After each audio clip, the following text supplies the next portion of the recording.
श्री सद्गुरु भगवान के श्री चरणों में कोटि कोटि नमन। भाइयों बहनों, वृंदावन की रच का महत्व कितना है यह कोई नहीं बता सकता, क्योंकि देवता भी इस रच को पाने की लालसा रखते हैं। इस रच को कन्हैया ने अपने मुंह में रखा। इसी रच में राधा कृष्ण ने महाराज किया। कान्हा ने इसी रच में अपना पूरा बचपन बिताया। यह रच नहीं, साक्षात राधा कृष्ण कह सकते हैं। संत जन इस रच में अपना आना सौभाग्य मानते हैं। आज आपको इस रच के चमत्कार की एक कथा सुनाता हूँ। इस कथा को पूरा जानने के लिए इस वीडियो को आखिर तक अवश्य देखिएगा। अगर ये वीडियो पसंद आए तो अच्युत प्रभात यूट्यूब चैनल को सब्सक्राइब जरूर कर दीजिएगा और बेल आइकन अवश्य दबा दीजिएगा, जिससे नए वीडियो के नोटिफिकेशन समय समय पर आपको मिलते रहें। श्री वृंदावन धाम में एक विरक्त संत रहते थे, जिनका नाम था श्री सेवादास जी महाराज। श्री सेवादास जी महाराज ने अपने जीवन में किसी भी वस्तु का संग्रह नहीं किया। एक लंगोटी, कमंडल, माला और श्री शालिग्राम जी इतना ही साथ रखते थे। एक छोटी सी कुटिया बनाकर रखी थी, जिसमें एक बड़ा ही सुंदर संदूक रखा हुआ था। संत जी बहुत ही कम इस कुटिया के भीतर बैठ के भजन करते थे। उनका अधिकतर समय वृक्ष के नीचे भजन में व्यतीत होता था। यदि कोई संत जन आ जाए तो कुटिया के भीतर उनका आसन लगा देते थे। एक समय की बात है, वहां एक बदमाश व्यक्ति आया। उसकी दृष्टि कुटिया के भीतर रखे एक सुंदर से संदूक पर पड़ी। उसने सोचा कि अवश्य ही महात्मा जी ने कोई खजाना होगा जिसको उसमें छुपा के रखा है। महात्मा को धन का क्या काम, मौका पाते ही इसे मैं चुरा लूंगा, किसी को पता भी नहीं चलेगा। एक दिन की बात है, बाबा जी कुटिया के पीछे भजन कर रहे थे। अवसर पाकर उस चोर ने कुटिया के भीतर प्रवेश किया और संदूक को तोड़ मरोड़ कर खोल दिया। उस संदूक के भीतर एक और छोटी संदूक रखी थी। चोर ने उस संदूक को भी खोल दिया। तब देखा कि उसके भीतर भी एक और छोटी संदूक रखी है। ऐसा करते करते उसे कई संदूक प्राप्त हुए और अंत में एक छोटी संदूक उसे प्राप्त हुई।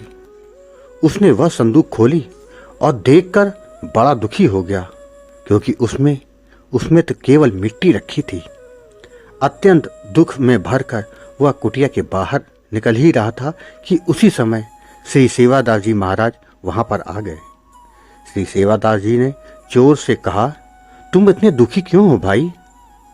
चोर ने कहा, इतनी सुंदर संदूक में कोई क्या मिट्टी भर कर रखता है? बड़े अजीब महात्मा हो तुम। कोई मूल्यवान वस्तु तुमने नहीं रखी, मिट्टी छुपा के रखी थी। श्री सेवादास जी बोले, अत्यंत श्रेष्ठ मूल्यवान वस्तु को संदूक में रखना तो उचित है ना भाई? चोर बोला, ये मिट्टी है, कौन सी मूल्यवान वस्तु? बाबा बोले, यह कोई साधारण मिट्टी नहीं है, यह तो पवित्र श्री वृंदावन रज है। यहाँ की रज के प्रताप से अनेक संत ने भगवान श्री कृष्ण को प्राप्त किया। यह रज प्राप्त करने के लिए देवता भी ललचाते हैं। यहाँ की रज को श्री कृष्ण के चरण कमलों का स्पर्श प्राप्त है। श्री कृष्ण ने तो इस रज को अपने श्री मुख में भी रखा। चोर को बाबा की बात कुछ समझ नहीं आ रही थी और वह कुटिया से बाहर जाने लगा। बाबा ने कहा, सुनो भाई, इतना कष्ट करके खाली हाथ जा रहे हो, मेहनत का फल भी तो तुमको मिलना चाहिए। चोर ने कहा, क्यों हंसी मजाक करते हैं बाबा, आपके पास देने के लिए है भी क्या? श्री सेवादास जी कहने लगे, मेरे पास तो देने के लिए वाकई कुछ नहीं, परंतु इस ब्रज रज में सब कुछ प्रदान करने का सामर्थ्य है। चोर बोला, मिट्टी किसी को भला क्या दे सकती है? बाबा ने कहा, विश्वास हो तो यह रज स्वयं प्रभु से मिला सकती है। चोरी करना तो तुम्हारा काम धंधा है और महात्मा के यहाँ से खाली हाथ जाएगा तो यह ठीक नहीं। जाते जाते यह प्रसाद लेकर जा। इतना कहकर बाबा ने थोड़ी ब्रज रस लेकर उसे चोर के माथे पर लगा दिया। माथे पर रज का स्पर्श होते ही वह चोर भाव से भरकर भगवान के पवित्र नामों का उच्चारण करते हुए श्री राधा कृष्ण केशव गोविंद गोविंद, उसका हृदय एकदम निर्मल हो गया, जैसे वो पहले चोर था ही नहीं। उसका जीवन एकदम बदल गया। उसके हृदय में भक्त की धारा बह गई और वह महात्मा के श्री चरणों में गिर गया और अपने अपराधों की क्षमा मांगने लगा। महात्मा बहुत खुश हुए। उन्होंने उसको उठा के हृदय से लगाया और उसको कृष्ण नाम जप दिया, संत सेवा का उपदेश दिया, जिससे उसका जीवन कृष्णमय बन गया। भाई बहनों, आपने देखा वृंदावन की रज में क्या कुछ देने को नहीं है, सब कुछ वो दे सकता है।